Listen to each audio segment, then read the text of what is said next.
আজ আমি এসেছি এক অসহায় বিধবার ঘরে। কি অবস্থা দাদি? শীত লাগেছে? সেটি কাপড় টাপড় নাই তোমার? তাই কাপড় চোপড় নাই? দেখি আপনার ঘরে আছে নাকি কাপড় চোপড়। কি অবস্থা ঘরের ভিতর?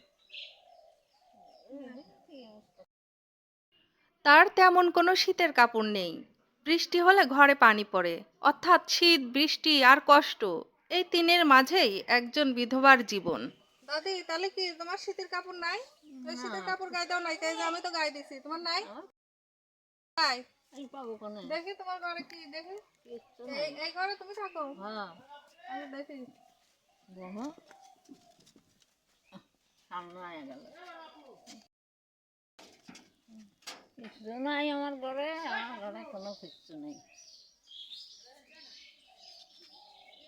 দেখা গরিব মানুষের অবস্থা আর কেমন থাকবে। দর্শক, আমার সাথে আপনারাও হয়তো দেখতে পাচ্ছেন পাটকাঠির বেড়ার ফাঁক, সেখান দিয়ে হিমশীতল কুয়াশা ও বৃষ্টি কি পরিমাণ ঢোকে। এই যে দর্শক, এই দাদির মতো শাড়ি পরে আমি সেদিন একটা ভিডিও করছি।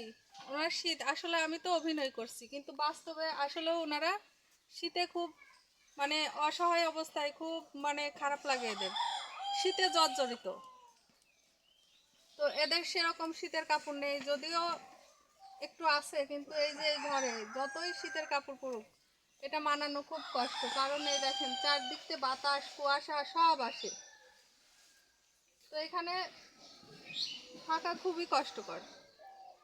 তো আসলে আমি জাস্ট ফুটিয়ে তোলার চেষ্টা করছি বাস্তবতা কি।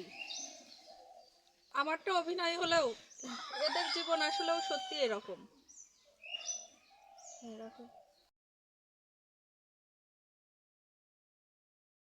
এই অসহায় বৃদ্ধার জন্য আপনার জাকাত বা আর্থিক সহযোগিতা প্রয়োজন।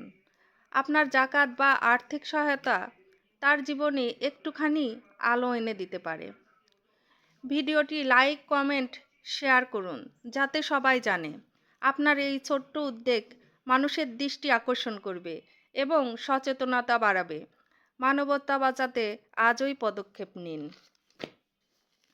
তিনি বিকাশ ব্যবহার করতে পারেন না, তাই সহায়তা আমার বিকাশ নাম্বারে দিতে পারেন। যদিও তার বিকাশ নাম্বার খুলে দিয়েছি, সেটা স্ক্রিনে দেওয়া থাকবে, সেটাতেও দিতে পারেন। তবে আমার বিকাশে দিলে ইনশাল্লাহ আমানতের সাথে সহায়তা পৌঁছানোর ভিডিও সহ প্রমাণ দেওয়া হবে।